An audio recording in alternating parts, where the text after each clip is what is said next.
আজি বিষ্ণুৰাভা দিৱসৰ প্ৰথম কাৰ্যসূচীটো মানকাটা শতদল সাহিত্য সভাই আয়োজন কৰা এই দিৱসত মই সহযোগ কৰিবলৈ পাই লাভ কৰিছোঁ পৰম আনন্দ। এখন শাখা সভাই কৰিব নোৱাৰা কাম যে একো নাই।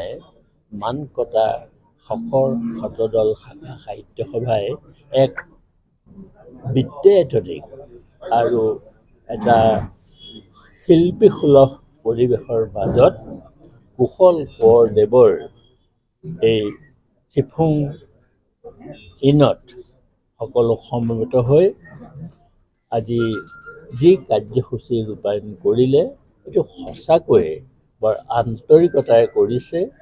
মই ভাবিছোঁ এই বাণীটো আমাৰ পৰৱৰ্তী কালৰ যিসকল ছাত্ৰ ছাত্ৰী আছে সেইসকলৰ ওচৰলৈও যাব লাগে। আৰু এই সুযোগতে মই এটা কথা ক'ব খুজিছোঁ যে অসম সাহিত্য সভাই আমাৰ ক্লাছ 8ৰ পৰা 10লৈকে এই শিশুসকলক মানসিকভাৱে স্বাস্থ্যৱান কৰি তুলিবৰ কাৰণে আমি কিছুমান কাৰ্যসূচী লৈছোঁ। আৰু আজি মানকটা সাহিত্য সভায়ো তেনেকুৱা কাৰ্যসূচী লওক, অসমৰ সকলোৱে লওক। তেতিয়াহে আমাৰ শিশুসকলৰ যিটো ভৱিষ্যত, এই ভৱিষ্যতটো সৰ্বতো দিশৰে স্বাস্থ্যই হওক, চিন্তাৰ স্বাস্থ্য হওক, মগজুৰ স্বাস্থ্য হওক, সকলো সংৰক্ষিত হ'ব।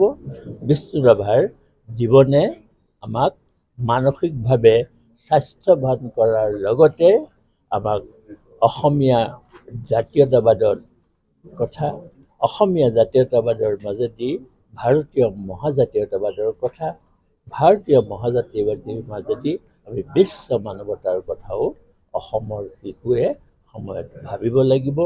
আৰু তেনে এটা পৰিৱেশ মানকটা শাখা সাহিত্য সভাত হ'ব বুলি মই অনুভৱ কৰিছোঁ।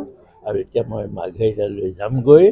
মই ইমানতে মই যিখিনি ক'বলগীয়া কথা আছে মানকটা শাখা সাহিত্য সভাৰ উদ্যোগত আমি প্ৰতি বছৰে বিষ্ণুৰাভা দিৱস পাতোঁ। শিল্পী জনাৰ শ্ৰদ্ধাৰ হেতু আমি ৰাতিপুৱাই পাতোঁ। এইবাৰ পৰম সৌভাগ্য ঘটিল, যিহেতু আমাৰ অসম সাহিত্য সভাৰ সভাপতি মহোদয় আমাৰ মাজত আছে, কেইবাজনো কেন্দ্ৰীয় কাৰ্যনিৰ্বাহক আমাৰ মাজত আছে। গতিকে খুব উৎসাহেৰে আমি মানকটা শতদল শাখা সাহিত্য সভাই আমি অনুষ্ঠানটো অনুষ্ঠিত কৰিবলৈ সক্ষম হ'লোঁ। আপোনালোকৰ সহযোগিতাত অতি সুন্দৰ হৈ উঠিছে অনুষ্ঠানটো। ভৱিষ্যতলৈ আপোনালোকৰ পৰা আশা কৰিম।